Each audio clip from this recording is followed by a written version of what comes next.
This is VOA News. I'm Michael Brown. U.S. authorities are assessing the damages from Iran firing ballistic missiles at Iraqi air bases housing U.S. troops. President Donald Trump sent out a tweet earlier Tuesday that all is well after Iran fired on the military facilities.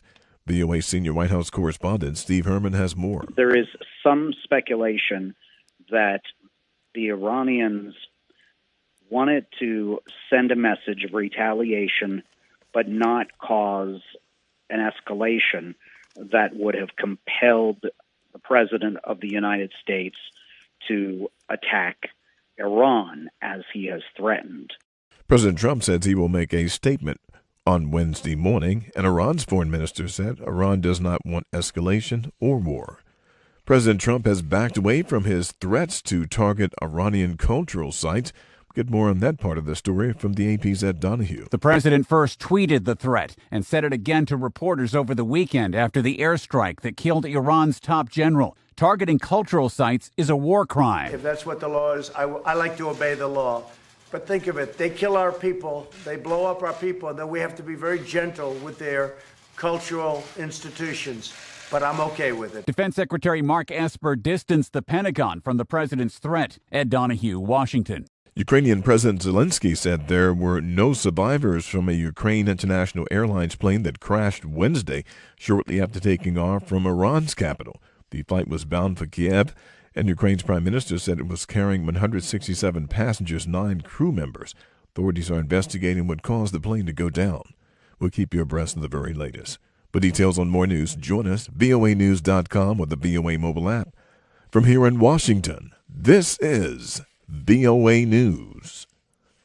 The Senate moves a step closer to an impeachment trial as the House leadership meeting gets cut short by the events in Iraq.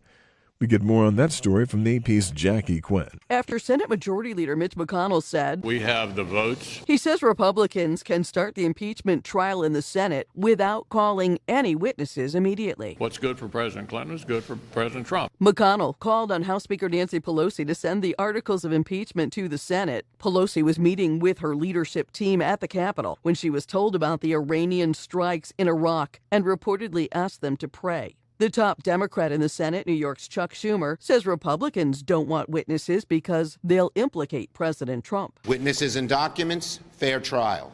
No witnesses and no documents, cover up. The nation's third impeachment trial ever could start in days once the Senate receives articles of impeachment from the House. Jackie Quinn, Washington. The United Nations says conditions are deteriorating at an alarming rate for millions of civilians trapped in Syria's embattled northwest province of Idlib.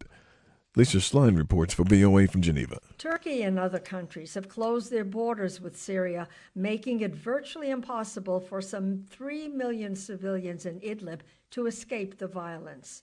Over the past 8 months, the United Nations says more than 700,000 people have been forced to flee their homes.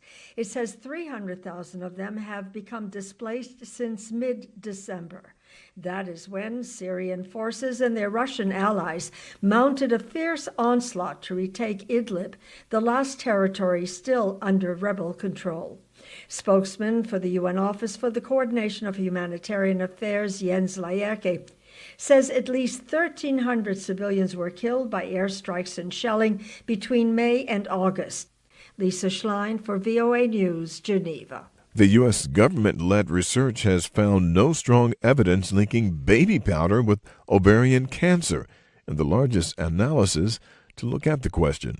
We get more from the AP's Shelley Adler. Health concerns about talcum powders have prompted thousands of lawsuits by women who claim asbestos in the powder caused their cancer. The U.S. lawsuits have targeted leading baby powder maker Johnson & Johnson. Although several juries have reached multi-million-dollar verdicts against the company, they have been overturned or are being appealed. Johnson & Johnson says its powder is routinely tested to ensure that there's no asbestos. The findings were called reassuring in an editorial published with the study in the Journal of the American Medical Association. I'm Shelley Adler. And from here in Washington, I'm Michael Brown, VOA News.